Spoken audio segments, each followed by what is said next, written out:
But right now, we got to get into my favorite part of the show, which is Wiley's World, where you can actually co-host with me and Mikey P. And right now, we're going to bring in one of our Hall of Famers, one of our members named Mikhail. Look forward to chopping up some wood with Mikhail.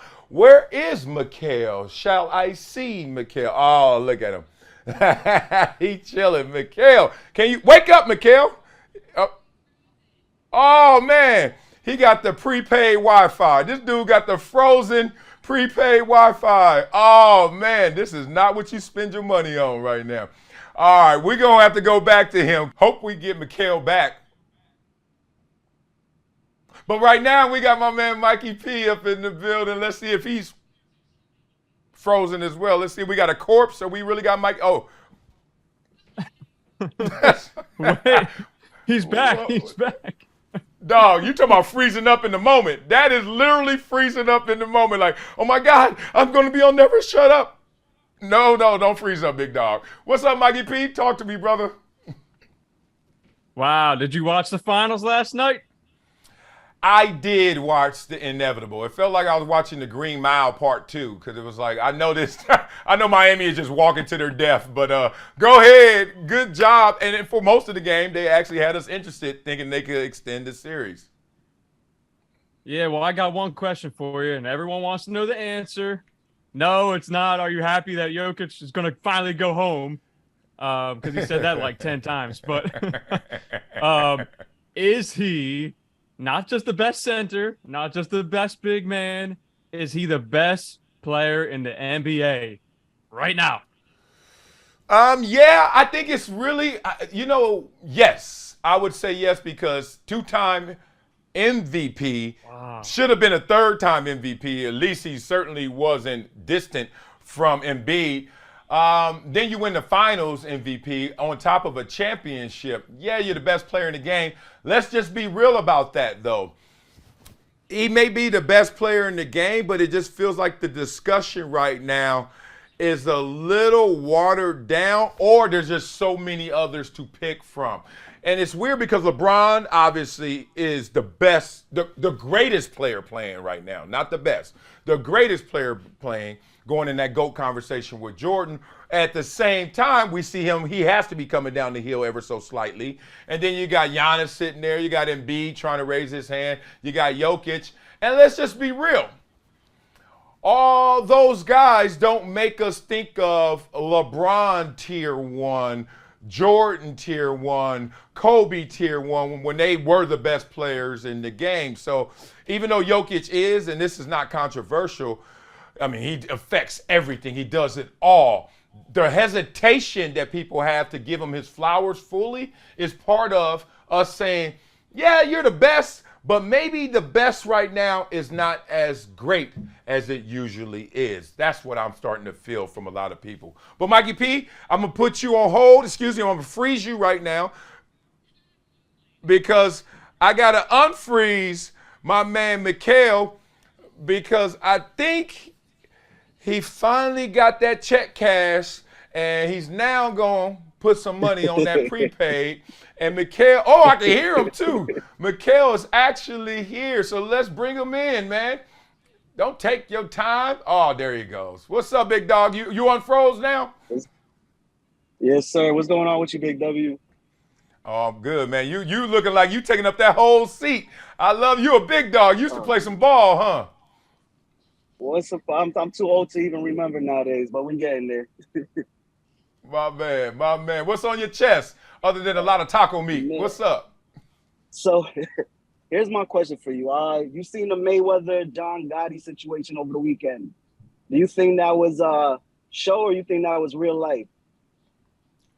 Nah, that wasn't no real life. Like, first of all, knowing Mayweather, knowing what they got going, ain't nobody walking up in there just rando.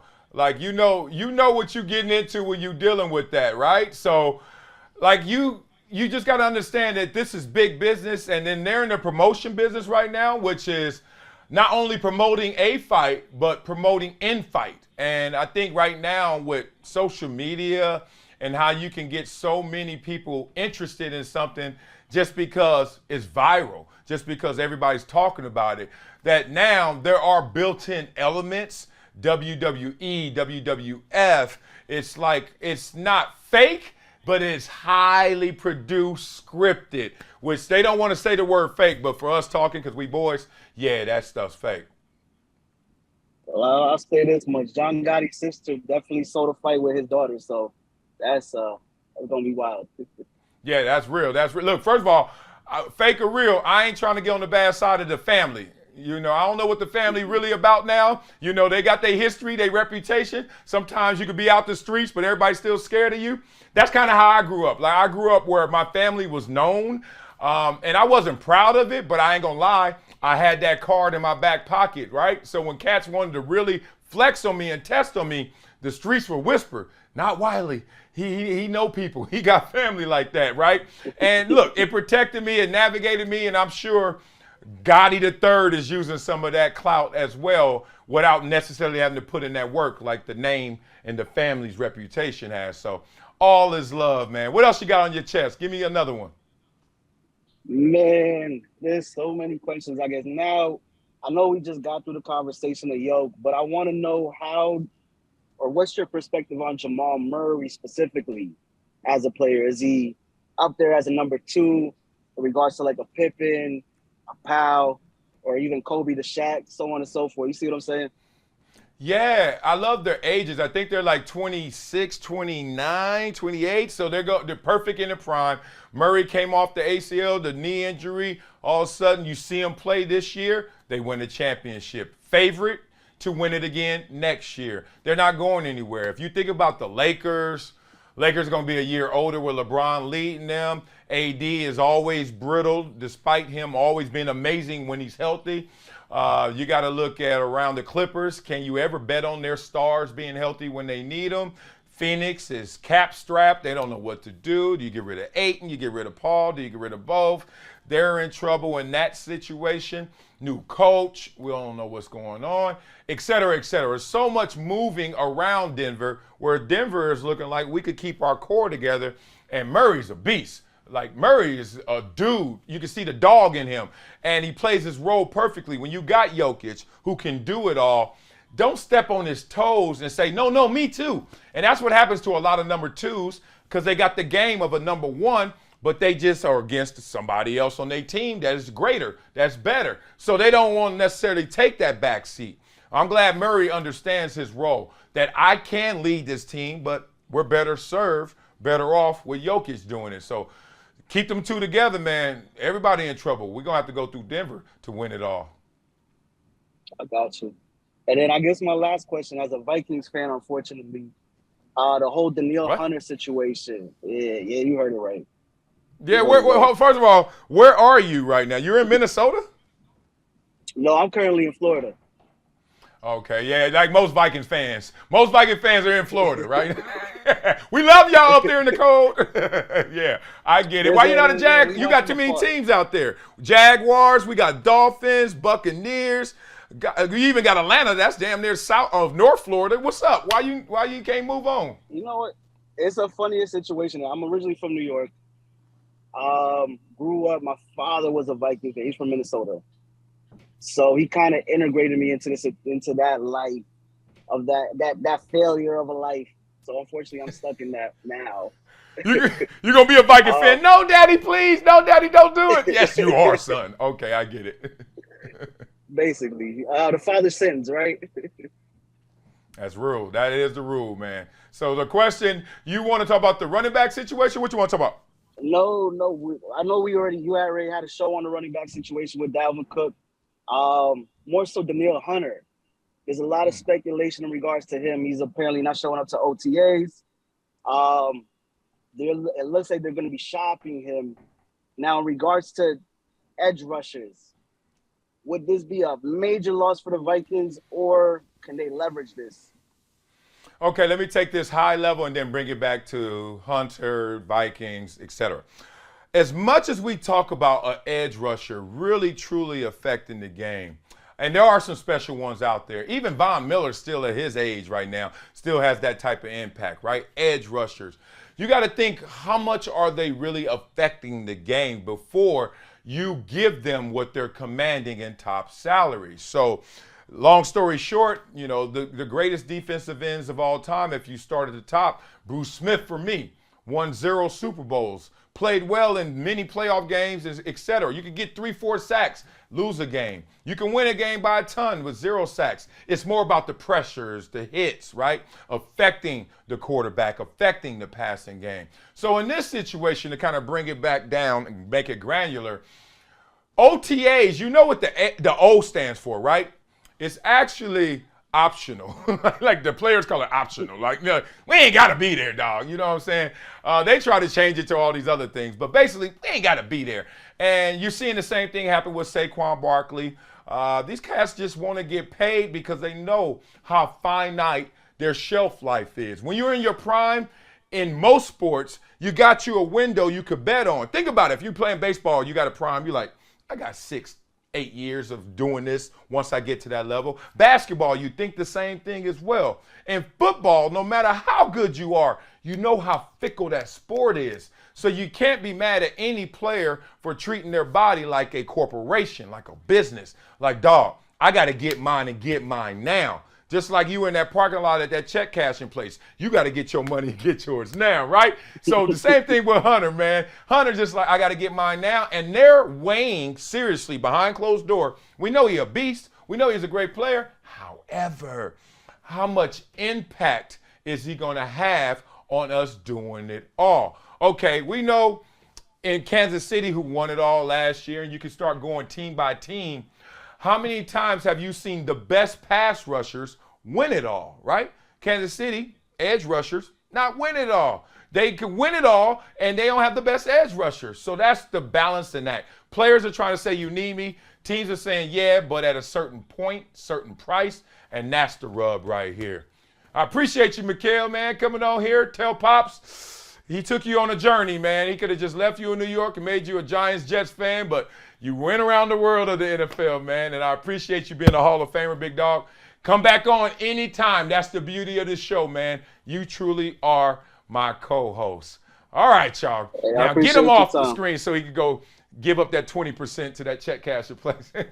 And let's go back to my man, Mikey P, who I'm certain has a couple more questions for me. What's up, Mikey P? Oh, man, I got a good one for you. All right. Actually, I think we could close out on this one as a 2-part, but sticking with the NBA, okay, former Broncos Super Bowl champion offensive lineman and now TV broadcaster Marcellus. He called NBA players soft as whale poop, and the guys are full of drama. Excuse me. Soft as whale poop, and the guys are drama. Do you agree with him? I agree. Part, and then I'll give you part 2 after. Yeah, I agree with him to a point. Like, yes, if you're comparing them to a football player, basketball players in general, to stereotype them, they're soft. There's a reason. They'll tell you, oh, I got hit before on a football field, most of them. And that was the last time I played football. Like, they literally got introduced to basketball because of that hit in football, like 90% of them. And look, that doesn't make them soft. It just makes them softer than a football player. Who made this comment? Not only a football player, not only a 3-time world champion football player, not just an offensive lineman, but a football player who's a world champion offensive lineman who had 28 surgeries. Mark Schlereth is going to call everybody soft. Like, that's just who he is because he knows. But in realness, you look at a basketball player, I always clown them every time I talk to any of them dudes. I'm like, look, I really envy. I'm jealous of basketball players. That was the skill I wish I had. I wouldn't play football. You kidding me? Look, I don't like putting on a helmet and saying I'm going to have to use this and I need it. Shoulder pads, thigh pads, hip pads, knee pads, and it still hurts. Versus, oh, I'm dribbling. Don't touch me. Foul.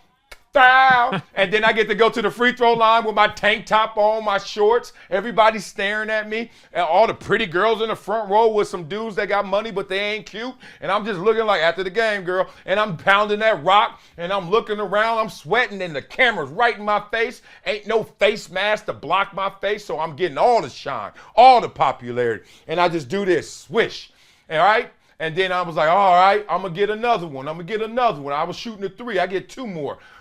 Brick. And then I get to slap everybody's hand like I made it, right? And everybody like, oh, that's cool.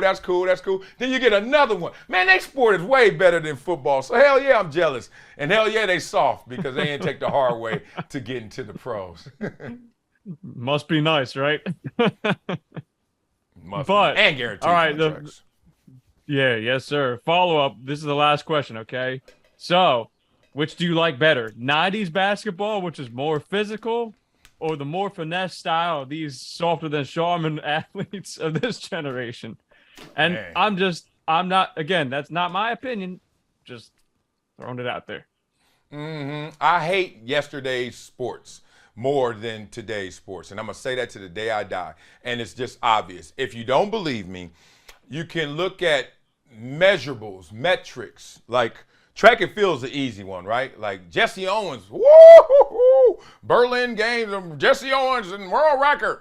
And then you look up and you're like, man, look, it's some high schoolers out there running like that right now. You know what I mean? Like, I'm not disrespecting anybody. It's called evolution.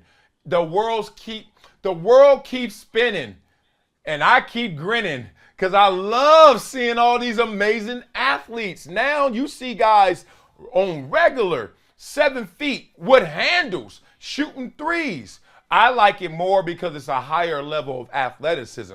Can they play the game the same? No, because they don't have to play the game the same.